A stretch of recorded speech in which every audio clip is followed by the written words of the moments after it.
we make winners who lead. Hello students, greetings from Learn to Lead Academy. நிறைய பேர் உங்களுடைய TANCET 2024 preparation start பண்ணியிருக்கீங்க. So நிறைய பேர் வந்து MBA பண்ணலாம், MCA பண்ணலாம் அப்படின்னு சொல்லி நிறைய ஐடியாஸோட இப்போ 2024 அப்படின்றப்போ நமக்கு இன்னும் இப்போ 2023 பார்த்தீங்கன்னா இன்னும் 2 months நமக்கு முடிஞ்சிடும். And then next 3 to 4 months நம்ம வந்து TANCET எக்ஸாம் எக்ஸ்பெக்ட் பண்ணலாம். ஸோ மினிமம் பார்த்தீங்கன்னா ஒரு 4 months இருக்கு, மேக்ஸிமம் 6 months இருக்கு உங்களுடைய TANCET எக்ஸாமுக்கு. ஸோ இந்த TANCET எக்ஸாமோட ஆன்லைன் கிராஷ் கோர்ஸ் நம்ம Learn to Lead Academy provide பண்றோம். சூப்பர் 25 அச்சீவர்ஸ் பேட்ச், அதாவது 25 ஸ்டூடெண்ட்ஸ் மட்டுமே அந்த ஆன்லைன் பேட்ச்ல இருக்கும். நீங்க நிறைய பிளாட்ஃபார்ம் பார்த்தீங்க அப்படின்னா மோர் தென் 100-200 ஸ்டூடெண்ட்ஸ் இருப்பாங்க. பட் இந்த சூப்பர் 25 அச்சீவர்ஸ் பேட்ச் மேக்ஸிமம் ஸ்ட்ரென்த்தே 25 தான். அட்வான்டேஜ் என்னன்னா உங்களுடைய டவுட்ஸ் அந்தந்த டைம்ல நீங்க வந்து கிளியர் பண்ணிக்கலாம்.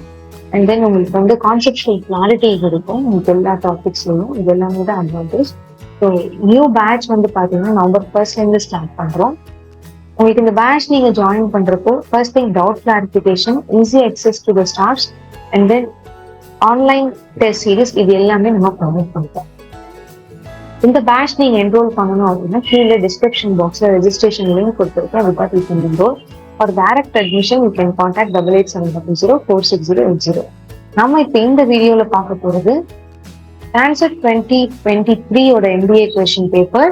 ஸோ நம்ம எல்லாருக்குமே தெரியும் TANCET எக்ஸாம்ல வந்து 5 செக்ஷன்ஸ் இருக்கும். First section business analysis, second section reading comprehension, third section numerical ability, fourth section data sufficiency and fifth section English and verbal. So இந்த ஃபோர்த் செக்ஷன் டேட்டா சஃபிஷியன்சி வந்து நம்ம எப்படி அட்டெண்ட் பண்றது, லாஸ்ட் TANCET 2023 எந்த மாதிரி questions கேட்டிருந்தாங்க அப்படின்றத நம்ம இதுல பார்க்குறோம்.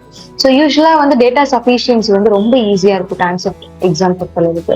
பட் TANCET 2023 வந்து டேட்டா சஃபிஷியன்சி கொஞ்சம் காம்ப்ளிகேட்டடாவே கேட்டிருந்தாங்க. அதாவது நம்ம யோசிச்சு அண்ட் தென் கான்செப்சுவல் கிளாரிட்டி இருந்தா மட்டும்தான் நம்ம அட்டென்ட் பண்ற மாதிரி கொஸ்டின்ஸ் கேட்டிருந்தாங்க.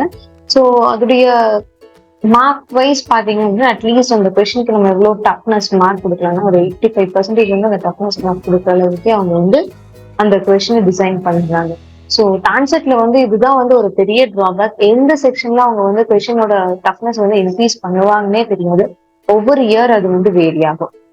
Okay, now let us go to this video. And before kindly இது வரைக்கும் சப்ஸ்கிரைப் பண்ணாதவங்க இந்த சேனல் சப்ஸ்கிரைப் பண்ணுங்க. We are going to discuss more videos based on data sufficiency, the previous year questions and then conceptual questions எல்லாமே நம்ம பார்க்க போறோம்.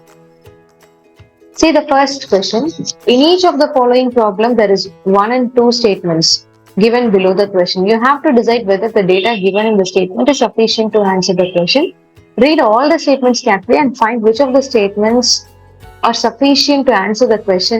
Choose the correct answer. Suppose நான் கொடுத்திருக்க ஸ்டேட்மெண்ட், அதாவது if data இந்த statement 1 alone is sufficient to answer the question அப்படின்னா நீங்க ஆப்ஷன் A சூஸ் பண்ணும். ஸ்டேட்மெண்ட் 1ல இருக்கக்கூடிய டேட்டா மட்டும் வச்சு என்னால ஆன்சர் பண்ண முடியும் அப்படின்னா A. If data in the statement 2 alone is sufficient to answer the question, you should choose your answer as option G. Then ஏதாவது ஒண்ணு இருந்தாலே ஆன்சர் பண்ண முடியும்னா C, அண்ட் 2 ஸ்டேட்மெண்ட்டும் எனக்கு வேணும் அப்படின்னா D வந்து நீங்க சூஸ் பண்ணிக்கலாம். சரிங்களா? So these are the 4 options. So now இப்போ நம்ம பார்த்தீங்கன்னா let us see the first question. Among the 4 employees A, B, C and D who works for the most hours, நிறைய ஹவர்ஸ் வந்து யார் வந்து ஒர்க் பண்றாங்க அப்படின்னு சொல்லி A works less than B. A works less than B அப்படின்னா கண்டிப்பா B விட A வந்து நம்பர் ஆஃப் ஹவர்ஸ் கம்மியா தான் ஒர்க் பண்றாரு. D works less than both A and C. See அப்போ Aக்கும் Cக்கும் நடுவுல A and C விட D வந்து கம்மியா தான் ஒர்க் பண்றாரு. அந்த C வந்து பாத்தீங்கன்னா Aக்கு கீழேயும் இருக்கலாம், அதே மாதிரி Aக்கு மேலேயும் இருக்கலாம், இல்ல Bக்கு மேலேயும் இருக்கலாம். அப்போ Cயோட பொசிஷன் தெரியாது. ஸோ Cயோட பொசிஷன் தெரிஞ்சாதான் மோஸ்ட் நம்பர் ஆஃப் ஹவர்ஸ், நிறைய ஹவர்ஸ் யார் ஒர்க் பண்றாங்கன்றது கண்டுபிடிக்க முடியும். ஸோ அப்ப நம்மளால வந்து ஸ்டேட்மெண்ட் 1 மட்டும் வச்சு என்னால வந்து ஆன்சர் பண்ண முடியாது. Now if I take statement 1 alone is not enough. ஓகேவா? இப்போ C works less than B. See இப்போ ஃபர்ஸ்ட் ஸ்டேட்மெண்ட் வச்சு நான் சொல்யூஷன் பண்ணுவேன். டேட்டா இந்த ஸ்டேட்மெண்ட் 1 alone is இந்த ஆப்ஷன் வராது. C works less than B but more than D ன்ட்டாங்க. ஓகே, இப்போ இந்த ஸ்டேட்மெண்ட் பாருங்க. C works less than B. but more than B. Okay, wow. Right? A works more than C, but not the most. A works more than C na inge vandrum. See, A works more than C, but not the most. Nariya, appo yaar dhan nariya work pandra? B. Appo, see, if I use statement 2 alone, I can find the answer. See, statement 2 alone thirumba enna solranga? C works less than B. C works less than B. Okay, va? But more than D. A works more than C. C விட ஜாஸ்தி. அப்போ A, C க்கும் B க்கும் நடுவுல A work பண்றாங்க. Okay, அப்போ who works the most? B works the most. So if data in the statement 2 alone is sufficient to answer the question, you have to choose option B. So statement 2 மட்டும் வச்சு யார் நிறைய number of hours work பண்றாங்கன்றது என்னால கண்டுபிடிக்க முடியும். So option B is my answer. Yes. How many notebooks does the shopkeeper sell on Sunday? Sunday மட்டும் அந்த shopkeeper எத்தனை notebooks sale பண்ணிருக்காரு? On Sunday he sold 12 more notebooks than he sold the previous day. So previous day என்னது Saturday sold பண்ணதை விட Sunday வந்து 12 books ஜாஸ்தியா sale பண்றாரு.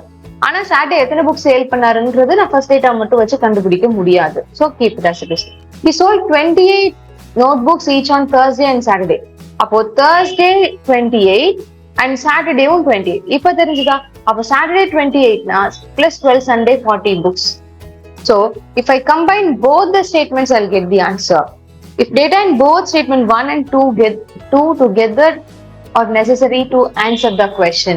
So option D is your answer. ரெண்டு ஸ்டேட்மெண்ட்மே இருந்தாதான் என்னால அவங்க கேட்டிருக்க கொஸ்டினுக்கு ஆன்சர் பண்ண முடியும். Right? You all understand? Now see here, I hope you all got some idea how to approach data sufficiency questions. So few more videos we are going to post based on data sufficiency as well as the previous year question paper. Don't forget to subscribe our channel. So if you want to join Super 25 Achievers Crash Course, which is going to start from November 1st, you can enroll through the link provided in the description box. All the best to us.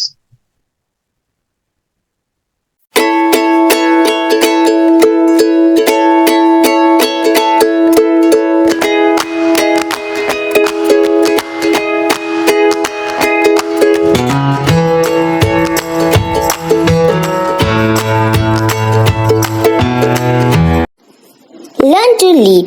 We make winners who lead.